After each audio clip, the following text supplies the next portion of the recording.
As we've covered here, the fallout and reaction to last week's riot at the Capitol also trickled through and continues to trickle through corporate America, with many freezing political donations for the time being. Others particularly focusing on pausing donations only for GOP members who voted against certifying results in the election. And then there's Hallmark sending a powerful message, as powerful as those messages in their greeting cards, asking for the senator who led the charge to challenge Biden's win, Senator Josh Hawley, to give back the $7,000 the company donated to his campaign. So we are seeing increasing pressure here from corporate America. And joining us now for more on the response in corporate America is Rich Lesser, Boston Consulting Group CEO. And Rich, good to have you back on. I mean, you were ahead of this, right? You signed the letter along with a number of top CEOs telling Congress to accept the results in the election and move on. We didn't necessarily see that play out here as they continue to battle, and then we saw what happened with the riot. So what do you make right now of the way a lot of companies are reacting to all this?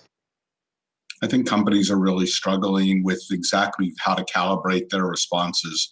I think that in general, the business community deeply believes in the importance of a robust democracy, of rule of law, of following the Constitution as a critical underpinning of society and of the economy. And what we've observed has put that under threat, and the attack on the Capitol just brought it to life in such a striking way. The most businesses, want to make their donations or contributions, without having to consider political issues like this. But I think they're feeling forced to at least think through what they want to do. I mean, BCG doesn't make political donations. So for us, this is particular issues, not one we're wrestling with, but clearly a lot of companies like this is the time to take a stand and to say that, when you're questioning the validity of an election, it crosses a line, particularly when it leads to what we've seen. Yeah, I mean, it's interesting because, signing a letter like the one you signed, might not seem political and saying, look, accept the election results.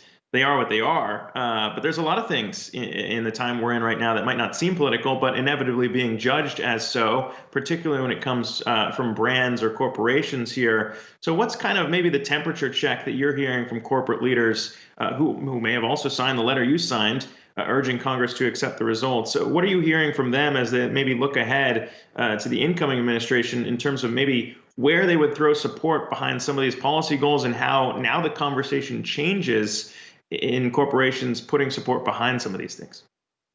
Well, I think if you look ahead and go beyond the next 8 days, I guess, the business community and the Biden administration, now with the Democratic Congress, will need to figure out what kind of relationship they want to have.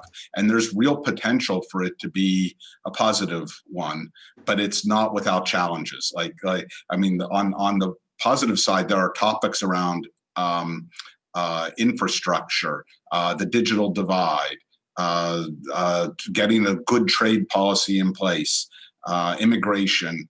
There are multiple places where there's a potential for collaboration to move things forward, but then there will be tricky issues around how taxes and other things are handled, and how extreme each side will be, either to defend the status quo or to make dramatic change that I think will really determine whether there can be an effective working relationship or it becomes, very, very heated and contested.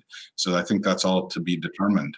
But I do think, personally, I believe there's a real win-win here when you look at what the business community wants and is advocating for, what the Biden administration really needs in terms of a strong and robust economic recovery with investment and job creation. There should be the basis for an effective dialogue.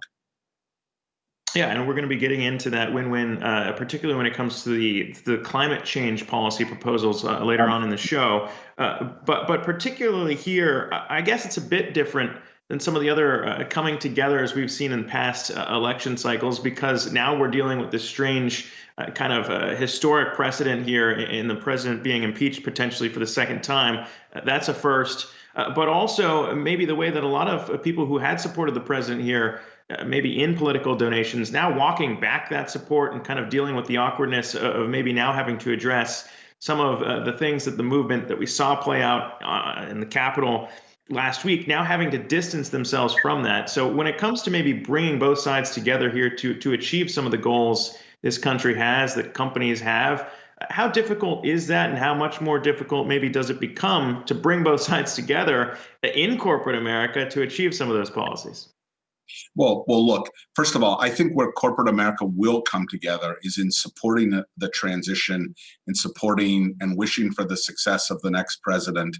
I think we've seen a time where that's really been challenged, and most CEOs, independent of their ingoing political views, I think really genuinely believe we need to move beyond this extreme division and try to bring people together and try to create more of a common narrative of trying to push the country ahead. First and foremost, to get past this pandemic, which is, killing hundreds of thousands of people and is likely to continue to do that at least in the near term.